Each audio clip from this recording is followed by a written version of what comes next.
आज हम लोग बाल महाभारत कथा का अध्याय 20 मायावी सरोवर पढ़ने जा रहे हैं। जब अर्जुन 12 वर्ष का वनवास और 1 वर्ष का अज्ञातवास भोगने गए तो जब 12 वर्ष खत्म होने लगा तो एक मायावी सरोवर पड़ा। उसी मायावी सरोवर के बारे में आज हम लोग पढ़ने जा रहे हैं। पांडवों की वनवास की अवधि पूरी होने को ही थी। 12 वर्ष समाप्त होने में कुछ ही दिन बाकी रह गए थे। उन्हीं दिनों में एक निर्धन ब्राह्मण की सहायता करते हुए पांचों भाई जंगल में काफ़ी दूर निकल आए। वे थके हुए थे, सो जरा सुस्ताने लगे। युधिष्ठिर नकुल से बोले, भैया जरा उस पेड़ पर चढ़कर देखो तो सही कि कहीं कोई जलाशय या नदी दिखलाई दे रही है। नकुल ने पेड़ पर चढ़कर देखा और उतरकर कहा कि कुछ दूरी पर ऐसे पौधे दिखाई दे रहे हैं जो पानी के नज़दीक ही उगते हैं। आसपास कुछ बगुले भी बैठे हुए हैं। वहीं कहीं आसपास पानी अवश्य होना चाहिए।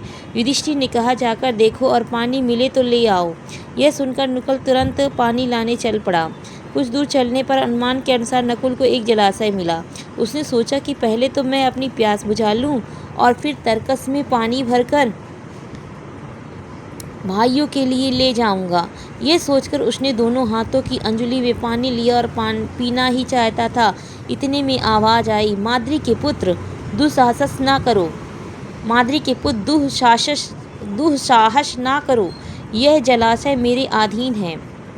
पहले मेरे प्रश्नों का उत्तर दो, फिर पानी पियो। फिर उसे प्यास इतनी तेज लगी थी कि उस वाणी की परवाह न करके उसने अंजलि से पानी पी लिया। पानी पीकर किनारे पर चढ़ते ही उसे कुछ चक्कर सा आ गया और वह गिर पड़ा।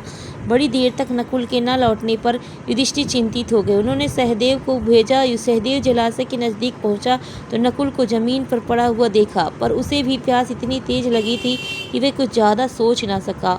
वह पानी पीने को ही था कि पहले जी जैसी वाणी उसे भी सुनाई दी। उसने वाणी की चेतावनी पर ध्यान न देते हुए पानी पी लिया और किनारे पर चढ़ते चढ़ते वह अचेत होकर नकुल के पास ही गिर पड़ा। जब सहदेव भी बहुत देर तक नहीं लौटा तो युधिष्ठिर घबराकर अर्जुन से बोले, जाकर देखो तो उनके साथ कोई दुर्घटना तो नहीं हो गई। अर्जुन बड़ी तेजी से चला। तालाब के किनारे पर दोनों भाइयों को उसने मृत पड़े हुए देखा तो वह चौंक उठा। वह नहीं समझ पाया कि इनकी मृत्यु का क्या कारण है। ये सोचते ही अर्जुन भी पानी पीने के लिए जलाशय में उतरा कि तभी उसे भी वह वाणी सुनाई दी, अर्जुन मेरे प्रश्नों को उत्तर देने के बाद ही प्यास बुझा सकते हो। यह तालाब मेरा है। मेरी बात नहीं मानोगे तो तुम्हारी भी वही गति होगी जो तुम्हारे 2 भाइयों की हुई है। अर्जुन यह सुनकर गुस्से से भर गया। उसने बाण छोड़ने पर शुरू कर दिया। जिधर से आवाज़ सुनाई दी थी उसी ओर निशाना लगाकर वह तीर चलाता रहा, किंतु उन बाणों का कोई असर नहीं हुआ।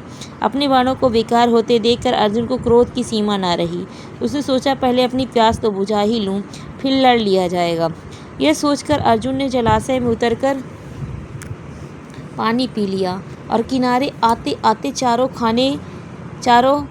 खाने चित होकर गिर पड़ा। उधर बाट जोते जोते युधिष्ठिर में बड़े व्याकुल हो उठे।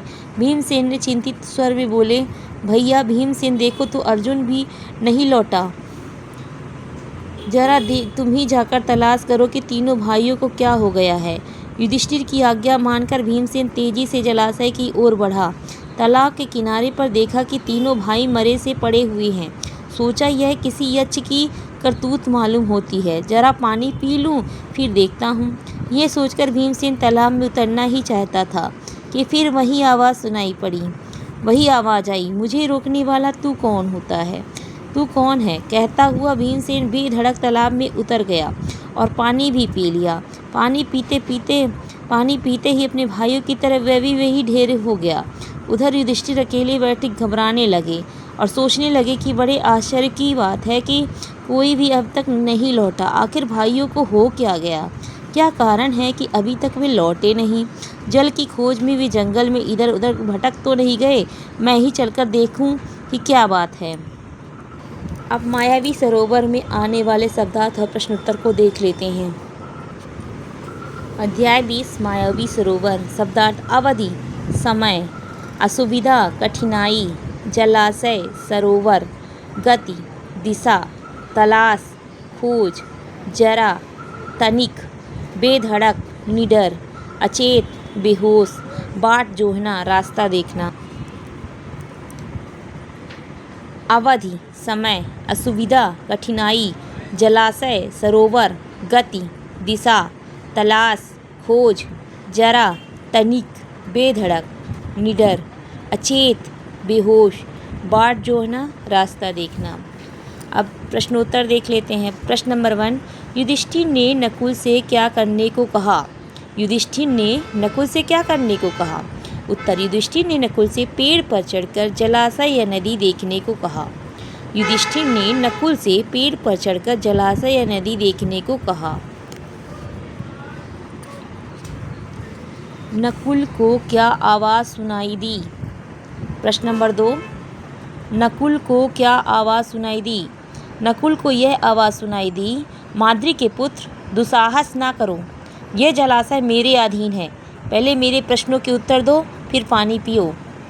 नकुल को यह आवाज़ सुनाई दी, माद्री के पुत्र दुस्साहस ना करो, यह जलाशय मेरे अधीन है, पहले मेरे प्रश्नों के उत्तर दो फिर पानी पियो। प्रश्न नंबर 3, बारी बारी से पांडवों को क्या हाल हुआ और क्यों? प्रश्न नंबर 3, बारी बारी से पांडवों का क्या हाल हुआ और क्यों? उत्तर, सभी बेहोश होकर जमीन पर गिर पड़े थे क्योंकि उन्होंने जलाशय के स्वामी को आवाज़ या अनसुनी कर दिया था। सभी बेहोश होकर जमीन पर गिर पड़े थे क्योंकि उन्होंने जलाशय के स्वामी की आवाज़ को अनसुनी कर दिया था। प्रश्न नंबर 4, भाइयों के न लौटने पर युधिष्ठिर के मन में क्या क्या शंकाएं उत्पन्न हुई? भाइयों के न लौटने पर युधिष्ठिर के मन में क्या क्या शंकाएं उत्पन्न हुई? भाइयों के न लौटने पर युधिष्ठिर के मन में तरह तरह की शंकाएं उत्पन्न हुई। भाइयों के न लौटने पर युधिष्ठिर के मन में तरह तरह की शंकाएं उत्पन्न हुई। वे घबराने लगे कि पता नहीं चारों भाई अभी तक वापस क्यों नहीं आए, कहीं जंगल में पानी की खोज में इधर उधर भटक तो नहीं गए, मैं ही जाकर देखता हूँ कि क्या बात हुई। वे घबराने लगे कि पता नहीं चारों भाई अभी तक वापस क्यों नहीं आए, कहीं जंगल में पानी की खोज में इधर उधर भटक तो नहीं गए, मैं ही जाकर देखता हूँ कि क्या बात है। प्रश्न नंबर 5, पानी पीने के बाद चारों भाइयों के साथ क्या घटना घटी? पानी पीने के बाद चारों भाइयों के साथ क्या घटना घटी? पानी पीने के बाद चारों भाई मूर्छित हो गए। पानी पीने के बाद चारों भाई मूर्छित हो गए।